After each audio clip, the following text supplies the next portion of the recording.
নমস্কার বন্ধুরা, রন্ধনে বন্ধনে আপনাদের অনেক অনেক স্বাগত। আজকে দেখাবো দুধ পুলি ও পুলি পিঠের একটি দুর্দান্ত রেসিপি। সেজন্য কড়াই বসিয়ে কড়াইতে প্রথমে দিয়ে দিলাম একটা কুড়িয়ে রাখা নারকেল। এরপর এর মধ্যে কয়েকটা পাটালি গুড়ের টুকরো দিয়ে লো ফ্লেমে কিছুক্ষণ নাড়াচাড়া করে এবার এক বাটি ফুটিয়ে রাখা ঠান্ডা করে রাখা দুধ দিয়ে দিলাম। লো ফ্লেমেই সব কিছু ভালো করে নাড়াচাড়া করতে করতেই দেখবেন গুড়গুলো একসময় গলতে শুরু করেছে। দেখুন গুড়গুলো এভাবে একেবারে গলে যাবে। তখন একদম লো ফ্লেমে কিছুক্ষণ নাড়াচাড়া করতে করতে যখন দেখবেন যে একটু আঠালো ভাব চলে এসছে, তখনই বুঝবেন যে পুরটা একদম রেডি। এই সময় গ্যাসটাকে অফ করে দেব। তারপর নিয়েছি দুটো রাঙা আলুর খোসা ছাড়িয়ে ডুমো ডুমো করে কেটে নিয়েছি। এবার এই রাঙা আলুগুলোকে একটু অল্প নুন জলে ভালো করে সেদ্ধ করে নেব। সেদ্ধ করা হয়ে গেলে রাঙা আলুগুলোকে প্লেটে তুলে একটু ম্যাশ করে নেব। এবার কড়াইতে অল্প নুন জল বসিয়ে সেখানে দিয়ে দিলাম 200 গ্রাম মতন চালের গুঁড়ো। গ্যাসটাকে লোতে রেখে চালের গুঁড়োর সঙ্গে জলটা খুব ভালো করে মিশিয়ে নেব। আপনারা প্রথমেই একবারে জলটা নাও দিতে পারেন, অল্প জল দিয়ে চালের গুঁড়ো মেশাবেন। তারপর যদি মনে হয় তখন অল্প অল্প করে গরম জল দিতে পারেন।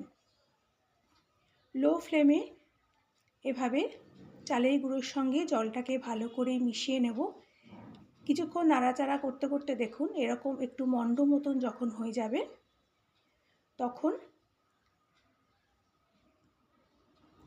গ্যাসটাকে একদম লোতে রেখে ঢাকা দিয়ে 5 মিনিট রেখে দেব। 5 মিনিট পর ঢাকাটা খুলে নিলাম। তারপর লো ফ্লেমেই আরও কিছুক্ষণ নাড়াচাড়া করতে করতে এবার দেখুন বেশ একটা মন্ড মতন তৈরি হয়ে গেছে, আর কড়াইতেও লাগছে না, সহজেই উঠে আসছে। তখন গ্যাসটাকে অফ করে দিতে হবে। এবার একটা থালার মধ্যে কিছুটা ঘি লাগিয়ে নিলাম। ঘিটাকে খুব ভালো করে থালার মধ্যে লাগিয়ে নিয়ে এবার যে চালের গুঁড়োর মণ্ডটা তৈরি করেছিলাম সেটা থালার মধ্যে দিয়ে দিলাম। হাত সওয়া গরম যখন হবে তখন হাতে সামান্য একটু ঘি মাখিয়ে নিয়ে এই চালের মণ্ডটাকে ভালো করে হাত দিয়ে ঠেসে ঠেসে কিছুক্ষণ মেখে নিতে হবে। আমার একটু অসুবিধের জন্য কয়েকদিন ভিডিও দিতে পারিনি, সেজন্য আপনাদের কাছে ক্ষমা চেয়ে নিচ্ছি।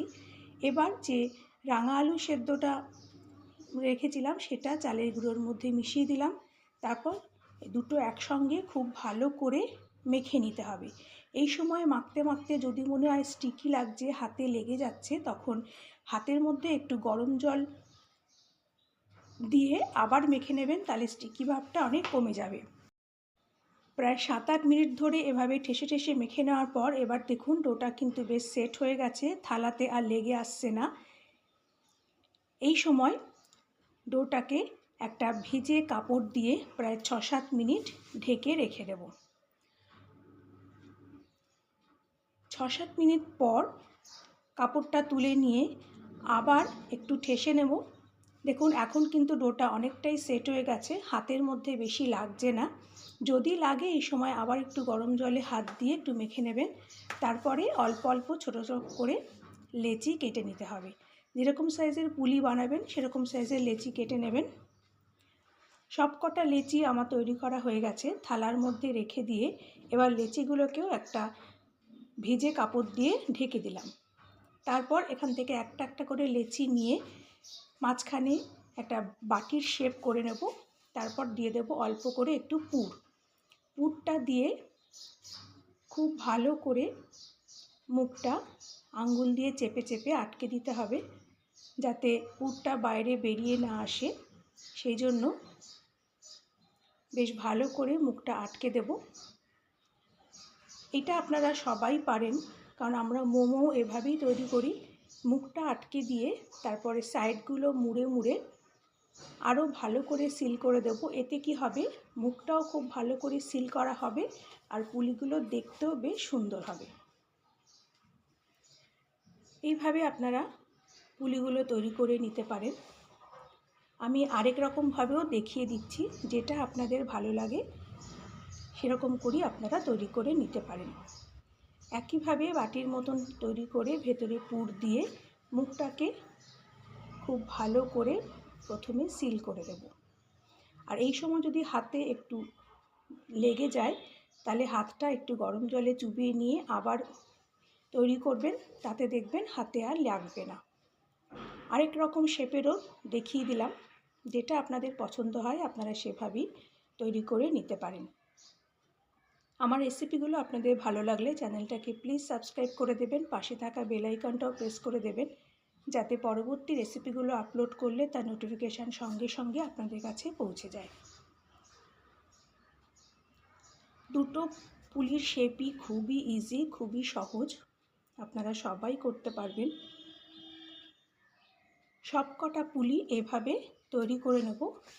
এর মধ্যে দুটো লেচি আমি রেখে দিয়েছি সরু পুলিগুলো তৈরি করার জন্য। দেখুন সবকটা পুলি তৈরি হয়ে গেছে। এবার লেচি থেকে অল্প একটু নিয়ে দুই হাতের তালুতে ঘষে ঘষে এসব সরু সরু লম্বা লম্বা পুলির শেপ দিয়ে নেব। আর পুলিগুলো প্লেটে রাখার আগে একটু চালের গুঁড়ো দিয়ে দিয়েছি। আর মাঝে মাঝেই কয়েকটা পুলি তৈরি হয়ে গেলে ওপর থেকে একটু চালের গুঁড়ো ছড়িয়ে দেব, যাতে পুলিগুলো একটার সঙ্গে একটা লেগে না যায়, সেই জন্য একটু মাঝে মাঝে চালের গুঁড়ো দিতে হবে। তারপর কড়াইতে 1/2 লিটার মতন দুধ বসিয়েছি। দুধটাকে প্রথমে খুব ভালো করে ফুটিয়ে নিতে হবে। দুধটা খুব ভালো করে ফুটে গেলে এই দুধের থেকে কিছুটা দুধ একটা বাটিতে তুলে রাখবো আলাদা করে। তারপর সেই বাটির মধ্যে কিছুটা পাটালি গুড় ভিজিয়ে রেখে দেব। তারপর কড়াইতে যেটুকু দুধ থাকবে সেই দুধের মধ্যে তৈরি করে রাখা সরু পুলিগুলো প্রথমে দিয়ে দেব। এরপরে একে একে তৈরি করে রাখা সমস্ত পুলিগুলোই দুধের মধ্যে আস্তে আস্তে দিয়ে দেব। তবে পুলিগুলো দুধের মধ্যে দিয়ে একদমই নাড়াচাড়া করবেন না, তাহলে ভেঙে যেতে পারে। মাঝে মাঝে কড়াইটা একটু নাড়িয়ে দেবেন, তাহলেই দুধের মধ্যে পুলিগুলো খুব ভালো করে মিশে যাবে। গ্যাসটা একদম লোতে রাখবেন। তারপরে যে দুধের মধ্যে পাটালি গুঁড়োটা মিশিয়ে রেখেছিলাম সেই দুধটাও এবার কড়াইয়ের মধ্যে দিয়ে দেবো। লো ফ্লেমে মাঝে মাঝে কড়াইটা ধরে একটু নেড়ে দেবেন, তাহলেই সমস্ত পাটালিগুলো গলে যাবে। এইভাবে লো ফ্লেমে কিছুক্ষণ ফুটিয়ে ঘন করে নিলেই আমাদের দুধ পুলি কিন্তু একদম রেডি হয়ে যাবে। দেখুন দুধ পুলি একদম রেডি। এবার গ্যাসটা অফ করে সার্ভ করে নেব। খেতে অসাধারণ হয় এই দুধ পুলি, আপনারা অবশ্যই একবার এভাবে বানাবেন, দুর্দান্ত খেতে হয়। আর রাঙা আলুটা অবশ্যই দেবেন, তাতে কি হয় পুলিগুলো দুধের মধ্যে ভেঙে যায় না, আর পুলিগুলো খুব নরম থাকে, পরের দিনও একই রকম নরম থাকে। আশা করি আমার আজকের রেসিপিটি আপনাদের ভালো লেগেছে। পরের দিন আবার নতুন একটা রেসিপি নিয়ে চলে আসব। ততক্ষণ আপনারা ভালো থাকবেন, সুস্থ থাকবেন। নমস্কার।